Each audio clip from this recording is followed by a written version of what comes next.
नमस्कार दोस्तों, स्वागत है आपका हमारे YouTube चैनल जरदारी क्लासेस में। दोस्तों, इंडियन पॉलिटी का आज लेक्चर 6 है, जिसमें हम बात करेंगे संविधान के भाग 3 के बारे में। और भाग 3 में किसका विवरण मिलता है? मूल अधिकारों का, जो हमारे फंडामेंटल राइट्स है उनका विवरण देखने को मिलता है भाग 3 में। तो जानेंगे मूल अधिकार क्या होते हैं, इनकी आवश्यकता क्यों पड़ी यहाँ पे, और एग्जाम के संबंध में। देखो, एग्जाम में सबसे ज़्यादा जो क्वेश्चन पूछे जाते हैं पॉलिटी से संबंधित, वो मूल अधिकार से ही पूछे जाते हैं। तो एग्जाम में जितने भी क्वेश्चन यहाँ से बनते हैं वो सारे हम एक एक करके यहाँ पे कवर करेंगे। तो चलिए दोस्तों, आज की वीडियो शुरू करते हैं। दोस्तों, मूल अधिकार यानी जो फंडामेंटल राइट्स होते हैं, होते क्या है? किसी भी व्यक्ति के जो मूल अधिकार होते हैं, उस व्यक्ति के भौतिक हो गया, बौद्धिक, नैतिक या आध्यात्मिक विकास के लिए अति आवश्यक होते हैं। अब देखो, हमारे संविधान में भी मूल अधिकारों का विवरण है, और संविधान के भाग 3 में रखा गया है मूल अधिकारों को यानी फंडामेंटल राइट्स को। और भाग 3 में अनुच्छेद 12 से लेकर अनुच्छेद 35 तक विवरण मिलता है किसका? मूल अधिकारों का। ये काफ़ी इंपॉर्टेंट है। अब देखो, मूल अधिकारों के बारे में जानते हैं, जहाँ से अधिकांशतः क्वेश्चन पूछे जाते हैं। मूल अधिकार वाद योग्य व परिवर्तनीय है। देखो, मूल अधिकार वाद योग्य और परिवर्तनीय क्यों है, इसको समझते हैं। जो मूल अधिकार होते हैं, किसी भी व्यक्ति के फंडामेंटल राइट्स होते हैं। यदि वहाँ की सरकार, वहाँ का राज्य क्या करता है, उनको हनन करने की कोशिश करता है, उनको कम करने की कोशिश कर रहा है, समाप्त करने की कोशिश कर रहा है, तो वो व्यक्ति क्या कर सकता है? सुप्रीम कोर्ट जा सकता है, न्यायालय जा सकता है, और सुप्रीम कोर्ट उसमें न्यायिक समीक्षा करके, अगर वो सुप्रीम कोर्ट को लगेगा कि ये गलत हो रहा है उस व्यक्ति के साथ, तो उसके फंडामेंटल राइट्स यानी मूल अधिकारों की वो क्या करेगा? रक्षा करेगा। तो इसीलिए कहा जाता है कि मूल अधिकार क्या है? वाद योग्य और परिवर्तनीय है। आप इस पर क्या कर सकते हो? वाद विवाद कर सकते हो। उसके बाद भाग 3 को संविधान का मैग्ना कार्टा कहा जाता है। यानी भाग 3 क्या है? जिसमें क्या रखा गया है? मूल अधिकारों को रखा गया है। इसको भारतीय संविधान का क्या कहा जाता है? मैग्ना कार्टा कहा जाता है। ये डायरेक्ट क्वेश्चन पूछा जाता है कि भारत के संविधान के किस भाग को मैग्ना कार्टा कहा जाता है? भाग 3 को। देखो, ये मैग्ना कार्टा क्या है, इसका मतलब समझते हैं पहले। 1215 में क्या हुआ था? इंग्लैंड के किंग जॉन ने 1215 में वहाँ के नागरिकों के लिए, उनके मौलिक अधिकारों के लिए एक लिखित प्रपत्र जारी किया था कि ये तुम्हारे क्या होंगे? फंडामेंटल राइट्स होंगे। तो ये, और इसको क्या कहा गया? इंग्लैंड का मैग्ना कार्टा कहा गया। जो इंग्लैंड के मौलिक अधिकार हैं, जो किंग जॉन ने जारी किए थे 1215 में, उनको क्या कहा गया? मैग्ना कार्टा कहा गया। अब भारत के संविधान में भाग 3 में क्या है? मौलिक अधिकार है। तो इसीलिए भारत के संविधान के भाग 3 को कहा जाता है भारत के संविधान का मैग्ना कार्टा। तो मैग्ना कार्टा क्या था? वो भी एक मौलिक राइट्स, फंडामेंटल राइट्स थे, लिखित प्रपत्र था, जो 1215 में इंग्लैंड के किंग जॉन ने जारी किया था। और भारत का जो मैग्ना कार्टा, उसको किसको कहा जाता है? संविधान के भाग 3 को कहा जाता है। और साथ ही क्या है? मूल अधिकारों को कहाँ से लिया गया है? अमेरिका से लिया गया है। ये मोस्ट इंपॉर्टेंट है। जो हमारे फंडामेंटल राइट्स है, उनको किस देश से लिया गया है, या किस देश के संविधान से वो संबंधित है? तो वो है अमेरिका के संविधान से उनको लिया गया है। एक और चीज़ समझते हैं यहाँ पे, जो हमारे फंडामेंटल राइट्स है, ये मूल अधिकार हैं, ये हमें किससे प्राप्त होते हैं? हमें फंडामेंटल राइट्स यानी मूल अधिकार कौन देता है? तो वो देता है राज्य। अब ये राज्य क्या होता है, इसका विवरण आपको अनुच्छेद 12 में देखने को मिलेगा। राज्य शब्द की वहाँ पर परिभाषा दी गई है कि राज्य का मतलब किस किस से है। तो अभी हम उसके बारे में जानेंगे। तो राज्य देता है फंडामेंटल राइट्स यानी हमें मूल अधिकार। जो हमें हमारे मूल अधिकार मिले हुए हैं, वो किसने दिए हैं? राज्य ने। और मूल अधिकारों पर प्रतिबंध कौन लगा सकता है? संसद लगा सकता है। संसद क्या कर सकता है? आपके जो फंडामेंटल राइट्स है, आपके जो मूल अधिकार हैं, उनमें प्रतिबंध लगा सकता है। और मैंने आपको पिछले लेक्चर में बताया था कि जो केशवानंद भारती मामला था, केशवानंद भारती बनाम केरल मामला, उसमें सुप्रीम कोर्ट ने साफ साफ कहा था कि जो संसद है, वो संविधान के किसी भी हिस्से में क्या कर सकती है? संशोधन कर सकती है। लेकिन संसद को ये ध्यान देना होगा कि जो संविधान के मूल ढांचे हैं, बेसिक स्ट्रक्चर हैं, उसमें वो छेड़छाड़ नहीं कर सकती है। और बेसिक स्ट्रक्चर कौन है, इसका निर्णय कौन करेगा? इसका निर्णय करेगा सुप्रीम कोर्ट। तो संसद जो क्या है? मूल कर्तव्य फंडामेंटल राइट्स है, इस पर भी प्रतिबंध लगा सकती है। लेकिन उसकी न्यायिक समीक्षा कौन करेगा? उसकी न्यायिक समीक्षा करेगा सुप्रीम कोर्ट। और रक्षा का आपको बता दिया, न्यायालय क्या करता है? रक्षा करता है फंडामेंटल राइट्स की। जो मतलब अगर किसी भी व्यक्ति के जो फंडामेंटल राइट्स हैं, उसका ये हनन करता है, कोई राज्य उसका हनन करता है या सरकार उसका हनन करती है, तो वो व्यक्ति सीधे जा सकता है न्यायालय, और न्यायालय उस पर न्यायिक समीक्षा करेगा, यानी उसके फंडामेंटल राइट्स की क्या करेगा? रक्षा करेगा। तो इसीलिए कहा जाता है जो न्यायालय होता है वो फंडामेंटल राइट्स का क्या कहलाता है? रक्षक कहलाता है। हमारे संविधान में कितने प्रकार के मौलिक अधिकार हैं? तो 6 मौलिक अधिकार हैं हमारे संविधान में। समता का अधिकार अनुच्छेद 14 से लेकर 18 तक। स्वतंत्रता का अधिकार अनुच्छेद 19 से लेकर 22 तक है। शोषण के विरुद्ध अधिकार हैं अनुच्छेद 23 से लेकर 24 तक। धर्म की स्वतंत्रता का अधिकार है अनुच्छेद 25 से लेकर 28 तक। संस्कृति और शिक्षा संबंधी अधिकार है 29 से 30 तक। और संवैधानिक उपचारों का अधिकार है अनुच्छेद 32 में। तो ये 6 प्रकार के मौलिक अधिकारों का उल्लेख मिलता है हमारे भारतीय संविधान में। अब देखो, आपको एक और चीज़ आपको बता दें, पहले जो भारतीय संविधान में टोटल 7 क्या थे, 7 मौलिक अधिकार थे। लेकिन अनुच्छेद 31 में मतलब 7 मौलिक अधिकार कौन कौन से थे, यहाँ पे जो 29-30 से तो ये है संस्कृति और शिक्षा संबंधी अधिकार। लेकिन जो अनुच्छेद 31 था उसमें था संपत्ति का अधिकार, और संपत्ति का अधिकार भी पहले क्या हुआ करता था, मौलिक अधिकार हुआ करता था। लेकिन 44वां संविधान संशोधन किया गया 1978 में, और इस 44वें संविधान संशोधन के माध्यम से जो अनुच्छेद 31 में विवरण था संपत्ति के अधिकार का, वो पहले एक मौलिक अधिकार हुआ करता था, उसको हटाया गया। यानी पहले जो 7 मूल अधिकार थे अब वो कितने रह गए, अब वो 6 मौलिक अधिकार रह गए। तो भारतीय संविधान में कितने मौलिक अधिकार हैं, वर्तमान में 6 मौलिक अधिकार। जो ये संपत्ति का अधिकार है इसके बारे में आगे हम अभी काफ़ी डिटेल्स में चर्चा करेंगे। अब देखो, अब हम जो हमारे पास ये 6 मौलिक अधिकार है ना, इनके बारे में हम एक एक करके यहाँ पे चर्चा करेंगे। तो पहले यहाँ पे जो अनुच्छेद 12 और 13 है इसको समझना आपके लिए काफ़ी इंपॉर्टेंट है, मोस्ट इंपॉर्टेंट है। उसके बाद हम चर्चा करेंगे समता के अधिकार जो हमारे पास, इसके बारे में चर्चा करेंगे। तो पहले अनुच्छेद 12 कहता क्या है। देखो, मैं आपको पहले आपको बता चुका हूँ कि हमें जो फंडामेंटल राइट्स मिले हैं, हमें जो मूल अधिकार दिए हैं, वो किसने दिए हैं, राज्य ने दिए हैं।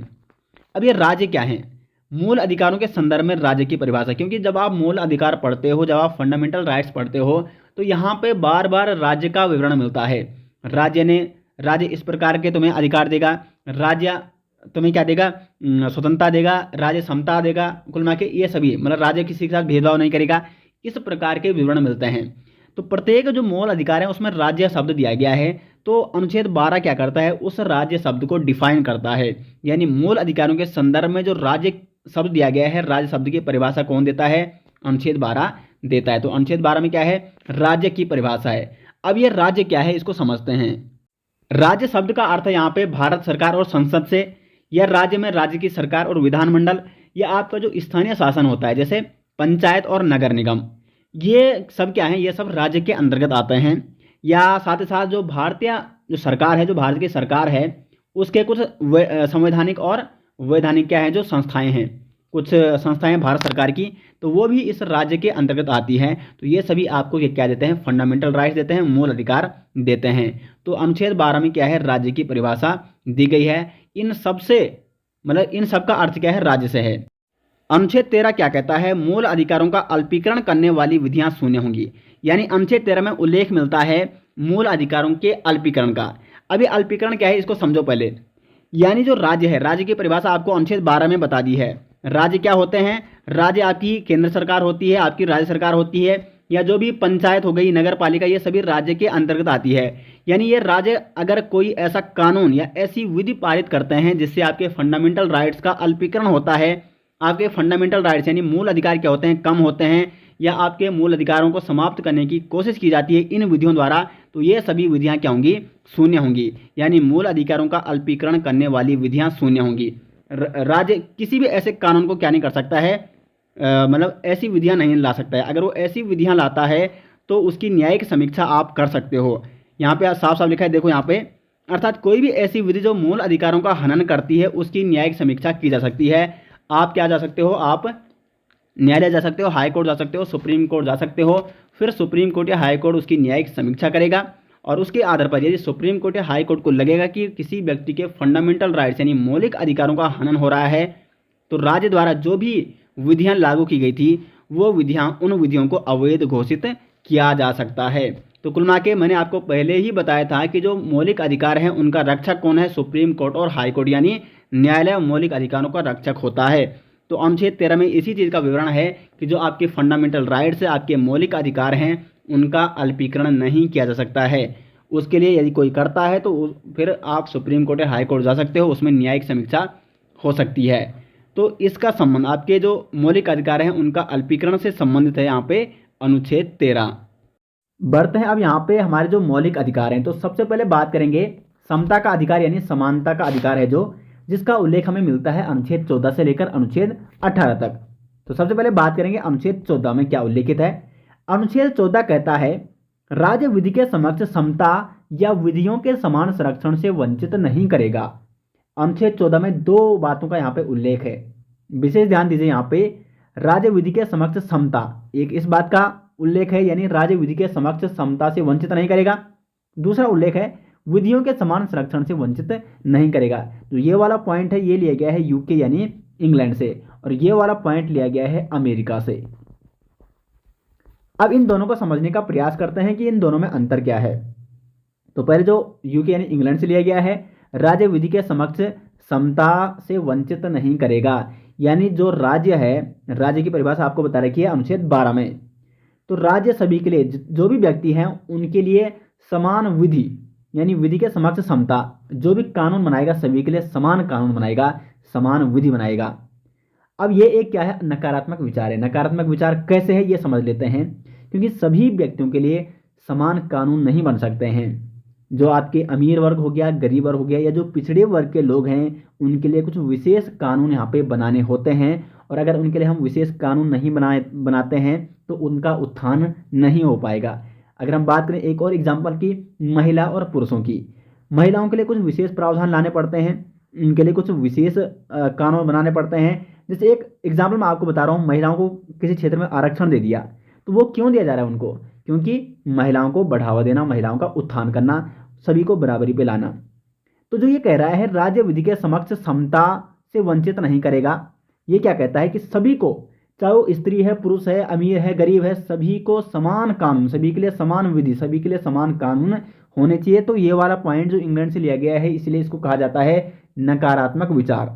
दूसरा जो अमेरिका से लिया गया है, विधियों के समान संरक्षण से वंचित नहीं करेगा राज्य, यानी ये क्या कहता है कि इसके अंतर्गत जो समान लोग हैं उनके साथ समान व्यवहार करना होगा, जबकि जो असमान लोग हैं उनके साथ असमान व्यवहार करना होगा। समान लोगों से क्या मतलब है, जैसे पुरुष हैं तो पुरुष क्या होते हैं, समान होते हैं, सभी पुरुषों के साथ समान व्यवहार करना होगा, सभी पुरुषों के लिए समान कानून होने चाहिए, चाहे वो किसी भी प्रकार का कानून हो, चाहे वो सजा का कानून ही क्यों ना हो, सभी पुरुषों के लिए, पुरुष सभी क्या होते हैं, समान होते हैं। तो समान लोगों के लिए, यानी सभी पुरुषों के लिए समान कानून होने चाहिए।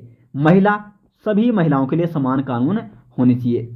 लेकिन साथ साथ ये वाला पॉइंट ये भी कहता है कि जो असमान लोग हैं उनके लिए असमान कानून होने चाहिए, यानी हम बात करेंगे पुरुष और ये हो गया महिला, तो यहाँ पे अभी क्या हो गया, असमान लोग हैं, पुरुष अलग हैं, महिलाएं अलग हैं, तो ये असमान लोग हो गए, तो असमान लोगों के लिए असमान कानून होने चाहिए। ये वाला पॉइंट हमें ये बताता है।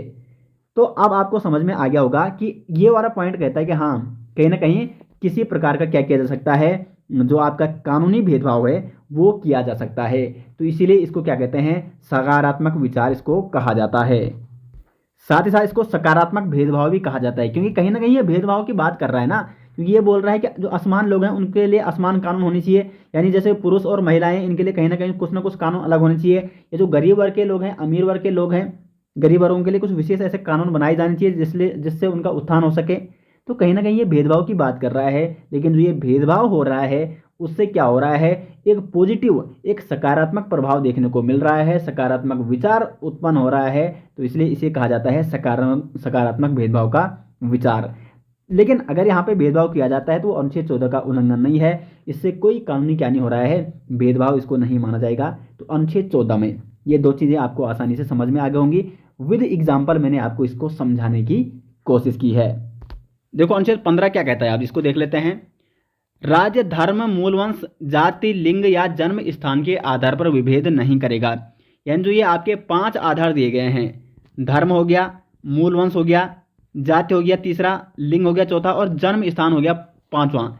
ये 5 आधार जो दिए गए हैं, इनके आधार पर राज्य क्या नहीं करेगा, भेदभाव नहीं करेगा। राज्य की डेफिनेशन आपको अनुच्छेद 12 में बता दी गई है। तो ये 5 आधार हैं। तो आ सकता है एग्जाम में कि अनुच्छेद 15 में जो मतलब कितने आधारों पर विभेद नहीं किया जा सकता है, कितने आधारों का उल्लेख मिलता है। तो 5 ही आधार हैं, धर्म, मूलवंश या वंश आप कह सकते हैं, जाति, लिंग और जन्म स्थान के आधार पर राज्य क्या नहीं करेगा, भेदभाव नहीं करेगा। अब देखो धर्म में आप हिंदू हो, आप मुस्लिम हो, सिख हो, ईसाई, किसी भी धर्म का कोई व्यक्ति है, उसके साथ किसी भी प्रकार का भेदभाव नहीं होना चाहिए। सभी धर्म क्या है, समान है। वंश भी क्या है, कोई उच्च वंश है, कोई निम्न वंश है, कोई राजवंश है, किसी भी वंश है कोई, तो वंश के आधार पर भी किसी के साथ कोई भेदभाव नहीं किया जाना चाहिए। जाति क्या है, कोई उच्च जाति का है, कोई निम्न जाति का है, इसका भी आप क्या नहीं होना चाहिए, राज्य इसका भी भेदभाव नहीं करेगा, जाति के संबंध में भी विभेद नहीं करेगा, लिंग पुरुष महिला इस आधार पर भी भेदभाव नहीं किया जाएगा। या जन्म स्थान, किसी का जन्म किसी भी राज्य में हुआ हो, अगर वो राज्य का दूसरे राज्य में जाता है तो वहाँ पे उसके साथ भेदभाव नहीं किया जाना चाहिए कि उसका जन्म दूसरे राज्य में हुआ है या किसी भी स्थान में हुआ हो। तो जन्म के आधार पर, जन्म स्थान के आधार पर भी भेदभाव नहीं किया जाना चाहिए। 5 आधार हैं भेदभाव के। इसका विवरण हमें अनुच्छेद 15(1) में मिलता है। यानी अनुच्छेद 15(1) क्या कहता है, यह सिर्फ राज्य के लिए है। यानी राज्य इन 5 आधारों के आधार पर क्या नहीं करेगा, भेदभाव नहीं करेगा। लेकिन हम और आप राज्य के अंतर्गत नहीं आते हैं। राज्य की परिभाषा मैं आपको इसीलिए पहले ही बता चुका हूँ। तो क्या हम और आप किसी के साथ भी भेदभाव कर सकते हैं? नहीं कर सकते हैं। इसका विवरण मिलता है अनुच्छेद 15(2) में। अनुच्छेद 15 का 2 क्या कहता है कि जो ये 5 आधार दिए गए हैं, धर्म, वंश, जाति, लिंग या जन्म स्थान, इनके आधार पर कोई भी व्यक्ति या कोई भी राज्य सार्वजनिक स्थानों पर क्या नहीं करेगा, भेदभाव नहीं करेगा। अब ये सार्वजनिक स्थान क्या होते हैं? सार्वजनिक स्थान जैसे आपके स्नान घाट हो गए, स्कूल हो गए, आपके तालाब हो गए, या और क्या हो सकते, होटल हो गए। तो कुल मिला के इन सभी सार्वजनिक स्थानों पर भेदभाव नहीं किया जा सकता। पहले क्या होता, पहले के ज़माने में जो उच्च जाति के लोग होते हैं उनके लिए वो एक स्पेशल जगह पे पानी भरते हैं, उनके लिए अलग कुएं होते हैं, और जो निम्न जाति के लोग होते हैं उनको उस कुएं में नहीं आने देते कि वो उस कुएं से पानी नहीं भर सकते। तो इस प्रकार का भेदभाव आप नहीं कर सकते हो अनुच्छेद 15(2) के तहत। यानी जो भी सार्वजनिक क्या है आपके स्थान, जैसे मंदिर हो गया, मंदिर एक सार्वजनिक स्थान है, वहाँ पे कोई भी जा सकता है। तो वहाँ पे भी यदि आप भेदभाव करते हो तो वहाँ पे भी क्या होता है, मतलब भेदभाव नहीं होना चाहिए किसी भी सार्वजनिक स्थान पर। इसका विवरण कहाँ मिलता है? अनुच्छेद 15(2) में। अब देखो, आपके दिमाग में एक और चीज़ होना चाहिए कि अनुच्छेद 15 कहता है कि लिंग के आधार पर भेदभाव नहीं होगा। लेकिन हमारे देश में क्या होता है, महिलाओं को कहीं ना कहीं किसी क्षेत्र में जैसे आरक्षण मिलता है महिलाओं को, या महिलाओं के लिए कोई विशेष नियम बनाए जाते हैं, तो कहीं ना कहीं ये लिंग के आधार पर पुरुषों के साथ भेदभाव किया जा रहा है। लेकिन अनुच्छेद 15(3) कहता है कि राज्य यदि महिलाओं और बच्चों के उत्थान के लिए कुछ ऐसे नियम बनाता है, कुछ ऐसे विशेष प्रावधान लाता है, या उनको किसी क्षेत्र में आरक्षण दिया जाता है, चाहे वो शैक्षिक रूप से हो या किसी भी क्षेत्र से संबंधित या सामाजिक रूप से हो, तो यहाँ पे वो भेदभाव नहीं माना जाएगा। वो अनुच्छेद 15 का क्या नहीं करता है, उल्लंघन नहीं करता है। तो अनुच्छेद 15(3) कहता है कि महिलाओं और बच्चों के उत्थान के लिए कुछ विशेष प्रावधान यदि लाए जाते हैं तो वो क्या है, भेदभाव का उल्लंघन नहीं है, वो अनुच्छेद 15 का उल्लंघन नहीं है, क्योंकि हम महिलाओं को उत्थान के लिए, महिलाओं को बढ़ावा देने के लिए वो सारे कार्य कर रहे हैं। क्योंकि वो भी क्या है, महिला और बच्चे वो भी हमारे समाज के अंग है, उनका उत्थान होगा तो हमारा समाज आगे बढ़ेगा। अब एक और आपका दिमाग में होना चाहिए सवाल कि जाति के आधार पर तो भेदभाव किया जाता है, यानी जो निम्न जाति के जैसे SC हो गया, ST हो गया, इनके लिए कुछ विशेष प्रावधान लाए जाते हैं कई बार, या इनको जैसे आप रोजगार के क्षेत्र में देखो, उनको आरक्षण का प्रावधान है, तो इस आधार पर तो भेदभाव किया जा रहा है। लेकिन इसके बारे में कौन कहता है? अनुच्छेद 15 का 4, यानी राज्य के द्वारा सामाजिक और जो शैक्षिक रूप से जो पिछड़े वर्ग के लोग हैं, जैसे SC हो गए, ST के जो लोग हैं, इनके उत्थान के लिए समय समय पर क्या किया जाता है, कुछ विशेष प्रावधान लाए जाते हैं या कुछ उनको विशेष अधिकार दिए जाते हैं। तो ये जो उनको विशेष अधिकार दिए जाते हैं, ये किसी भी प्रकार से क्या है, अनुच्छेद 15 का उल्लंघन नहीं है। यानी ये किसी भी प्रकार से ये नहीं कहता है कि जाति में आप भेदभाव नहीं कर सकते हैं। उनको समान रूप से, मतलब उनका उत्थान करने के लिए उनके लिए कुछ विशेष प्रावधान लाए जा रहे हैं। अनुच्छेद 15 का जो ये 4 है, ये जोड़ा गया था प्रथम संविधान संशोधन के माध्यम से। अब आता है अनुच्छेद 15 का 5। अनुच्छेद 15 का 5 ये जोड़ा गया था 93वें संविधान संशोधन के माध्यम से। कब जोड़ा गया था? वर्ष 2005 में। ये क्या कहता है कि जो उच्च शैक्षणिक संस्थान है उनमें भी जो पिछड़ी जाति के लोग हैं, जो SC ST के लोग हैं, उनके उत्थान के लिए उनको आरक्षण दिया जाना चाहिए। तो उनको आरक्षण के लिए, यानी उच्च शैक्षणिक संस्थानों में SC ST के आरक्षण का प्रावधान किस में रखा गया है? अनुच्छेद 15 के 5 में। तो उम्मीद करते हैं आपको अनुच्छेद 15 अच्छे से यहाँ पे समझ में आ गया होगा। अब बढ़ते हैं आगे अनुच्छेद 16 की ओर। अनुच्छेद 16 क्या कहता है? लोक नियोजन के विषय में अवसर की समानता। देखो, एक और चीज़ आपको नोट करनी है, अनुच्छेद 16 और अनुच्छेद 15 क्या है, ये सिर्फ भारत के जो नागरिक हैं, जिनके पास भारत की नागरिकता है, जो भारत के नागरिक हैं, उन्हीं के लिए है। ठीक है, उन्हीं के लिए ये मूल अधिकार है। अनुच्छेद 15 और 16 सिर्फ किसके लिए है? जो भारत के नागरिक हैं। देखो, जो अनुच्छेद 14 है वो सभी के लिए हैं, वो व्यक्ति के लिए, किसी भी व्यक्ति के लिए, चाहे वो नागरिक हो भारत का, चाहे वो भारत का नागरिक नहीं हो। लेकिन अनुच्छेद 15 और 16 सिर्फ किसके लिए है? जो भारत के नागरिक हैं। तो अनुच्छेद 16 क्या कहता है लोक नियोजन के विषय में अवसर की समानता, यानी यदि किसी की नियुक्ति की जा रही है, चाहे वो रोजगार के संबंध में हो, चाहे वो किसी भी पद पर उसकी नियुक्ति की जा रही है, उसमें किसी भी प्रकार का भेदभाव नहीं किया जाएगा, सबको समान रूप से अवसर दिया जाएगा। तो नियुक्ति और रोजगार अनुच्छेद 16(1) में इसकी क्या है, उल्लेख मिलता है, नियुक्ति व रोजगार में अवसर की समानता दी जाएगी। अनुच्छेद 16(2) क्या कहता है, इसको भी देख लेते हैं कि किसी भी व्यक्ति के साथ उसकी नियुक्ति या किसी भी पद में उसकी नियुक्ति या रोजगार के संबंध में उसके साथ जाति, धर्म, वंश, लिंग, जन्म स्थान, साथ साथ उद्भव और निवास स्थान के आधार पर भेदभाव नहीं किया जाएगा। तो ये 7 आधार यहाँ पे हैं जिनके आधार पर आप उसको नियुक्ति के संबंध में या उसको किसी भी रोजगार के संबंध में उसके साथ भेदभाव नहीं कर सकते हैं। अनुच्छेद 16(3) क्या कहता है कि जो राज्य सरकारें हैं वो सेवाओं में, यानी जो स्थानीय निवासी हैं उस राज्य के निवासी हैं, उनको राज्य की सेवाओं में क्या दे सकता है, प्राथमिकता दे सकते हैं। आपने कई राज्यों में देखा होगा, कुछ राज्यों में ऐसा होता है कि जो उस राज्य की विज्ञप्तियाँ आती हैं, फॉर्म आते हैं, वो सिर्फ उसी राज्य के जो स्थानीय निवासी होते हैं, मूल निवासी होते हैं, वही उस फॉर्म को भर सकते हैं, अन्य राज्यों के नहीं भर सकते हैं। तो राज्य सरकार क्या करती है, तो ये कुल मिला के ये भेदभाव का उल्लंघन नहीं है, ये क्या कर सकती हैं, राज्य सरकारों को ये मतलब प्राथमिकता दी गई है।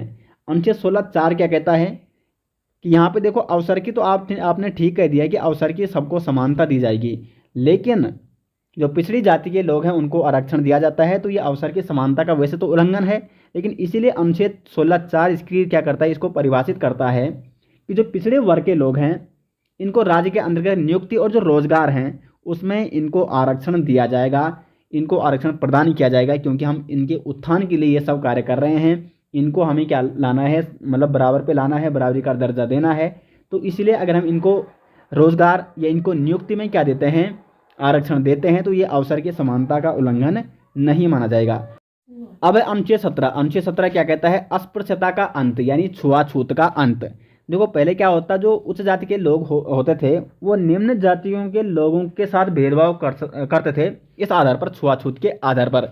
यानी यदि निम्न जाति के किसी व्यक्ति ने किसी उच्च जाति के व्यक्ति को छू लिया तो वो ऐसा समझता है कि वो अपवित्र हो गया। तो इस चीज़ का अंत किसमें किया गया है, अनुच्छेद 17 में। और छुआछूत को दंडनीय अपराध घोषित करने के लिए 1955 में लाया गया जन अधिकार सुरक्षा अधिनियम 1955। इसके आधार पर छुआछूत को दंडनीय अपराध घोषित किया गया। यानी छुआछूत का जो भेदभाव करेगा, अस्पृश्यता का जो भेदभाव करेगा, वो क्या माना जाएगा, दंडनीय अपराध माना जाएगा। तो अनुच्छेद 17 क्या करता है, अस्पृश्यता का अंत, यानी छुआछूत का अंत। अनुच्छेद 18 की ओर बढ़ते हैं। देखो अनुच्छेद 18 क्या कहता है, अब उपाधियों का अंत, यानी राज्य किसी भी व्यक्ति को कोई भी उपाधि प्रदान नहीं करेगा सिवाय किसके, सिवाय सेना के और सिवाय शैक्षणिक संबंधी जो उपाधियाँ होती हैं उनके। यानी जो सेना में जो उपाधियाँ दी जाती है, जैसे कर्नल और ब्रिगेडियर, ये सारी उपाधियाँ किस में दी जाती है, सेना में दिए जाते हैं, लेकिन वो मोटिवेशन का काम करती है। और जो शैक्षणिक संस्थाओं में जो शिक्षण संबंधी क्या है, उपाधियाँ प्रदान की जाती है, जैसे डॉक्टर हो गया, मास्टर की डिग्री ले ली किसी ने, आप में से कोई वकील बन गया, या इस प्रकार की जो उपाधियाँ हैं, इनको, ये उपाधियाँ क्या है, ये उपाधियाँ उन्होंने मेहनत द्वारा प्राप्त की हैं, किसी ने उनको ऐसे ही नहीं दी है। तो इन उपाधियों के अलावा जो अन्य उपाधियाँ, जैसे पहले जब ब्रिटिश शासन हुआ करता तो ब्रिटिश शासन क्या करता, ब्रिटिश क्या करते, किसी भी लोगों को उपाधि दे देते थे, किसी प्रकार की उपाधि। कई राजा महाराजों को विशेष उपाधि मिल जाती और उनको विशेष छूट मिल जाती किसी माध्यम से, और वो इसका गलत फ़ायदा उठाने लग जाते थे। तो राज्य किसी भी व्यक्ति को कोई ऐसी उपाधि प्रदान नहीं करेगा, अनुच्छेद 18 ये कहता है, लेकिन सिवाय किसके, सेना और शैक्षणिक संबंधी उपाधियाँ प्रदान की जा सकती हैं। अब यहाँ पे एक और बात समझने वाली है, जैसे भारत सरकार क्या देती है, भारत रत्न पुरस्कार देती है, पद्मश्री देती है, पद्म भूषण देती है। तो इस संबंध में एक केस आया यहाँ पे, बालाजी राघवन विवाद 1954। बालाजी राघवन विवाद 1954 ये क्या था, इसको समझते हैं। देखो इस विवाद में कहा गया कि जब यहाँ पे अनुच्छेद 18 के तहत किसी भी व्यक्ति को उपाधि प्रदान नहीं की जा सकती है, तो ये जो भारत सरकार देती है, किसी को भारत रत्न और किसी को पद्मश्री देती है, किसी को पद्म भूषण देती है, और बाद में इन व्यक्तियों को कहा भी जाता है कि पद्मश्री और उस व्यक्ति का नाम लिया जाता है, या भारत रत्न उस व्यक्ति का नाम लिया जाता है, मतलब अगर कोई व्यक्ति उन क्या है पुरस्कारों से सम्मानित किया गया है।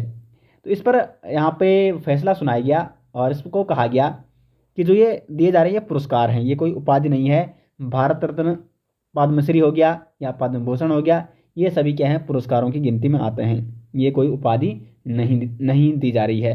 तो इस चीज़ को आपको समझना है यहाँ पे। और अनुच्छेद 18 क्या कहता है, उपाधियों का अंत, किसी भी प्रकार की कोई भी उपाधि प्रदान नहीं की जा सकती है। और यदि कोई व्यक्ति विदेश से कोई उपाधि लेना चाहता है या विदेश से कोई उपहार लेना चाहता है तो उससे पहले उसको राष्ट्रपति के क्या होनी चाहिए, राष्ट्रपति की अनुमति उसको ग्रहण करनी चाहिए। राष्ट्रपति की अनुमति के बाद ही वो कोई विदेश से उपाधि या पुरस्कार क्या कर सकता है, ग्रहण कर सकता है। तो दोस्तों आज हमने अनुच्छेद 12 से लेकर 18 तक पढ़े, जिसमें हमने अनुच्छेद 14 और 18 जो कि समता का अधिकार है, जो अनुच्छेद 14 से लेकर 18 तक इस चीज़ के बारे में हमने डिस्कशन किया। और अनुच्छेद 12 और 13 के बारे में हमने डिटेल्स में यहाँ पे चर्चा की। तो आपको उम्मीद करते हैं आपको अच्छे से यहाँ पे समझ में आ गया होगा। और आपको वीडियो कैसी लगी, वीडियो के बारे में कमेंट बॉक्स में राय जरूर दें। वीडियो अच्छी लगी तो वीडियो को लाइक और शेयर जरूर करें। मिलते हैं दोस्तों नेक्स्ट, तब तक के लिए धन्यवाद।